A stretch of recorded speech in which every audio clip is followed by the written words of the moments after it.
નામ લઈને મિત્રો આજે વ્યસન વિશે સ્પીચ તો વ્યસન પ્રકારના હોય, જેમ કે મોબાઈલ, જેમ કે ઇન્સ્ટાગ્રામ અને બીડી, તમાકુ, માવા એવા બધા અલગ અલગ પ્રકારના વ્યસન હોય. જો આપણે વ્યસનને છોડતા તો જોઈએ, પણ આપણે એને છોડી નથી શકતા.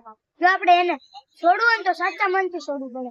જેમ કે કોઈ વ્યક્તિ એવો આવી ગયો હોય અને કોઈ જે આપણે એને જોઈને મન થઈ જાય ખાવાનું, તો આપણે એને છોડી નથી શકતા. જો છોડવું હોય ને તો આપણે એને સાચા મનથી છોડવું જોઈએ.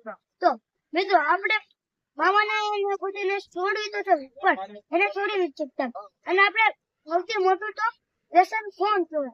ફોનને આપણે જો આપણે મૂકતા નથી, ફોનને આપણે મૂકવું હોય તે છતાં પણ આપણે મૂકી નથી શકતા. મારે રિયલ લાઈફ ની તમને સ્ટોરી છે, તમને કહું.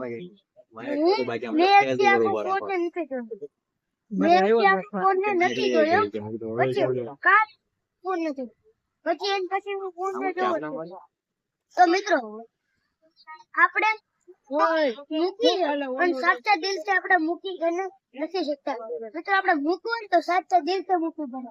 આપણે મૂકવું હોય તો આપણે સાચા દિલથી એને મૂકવું પડે.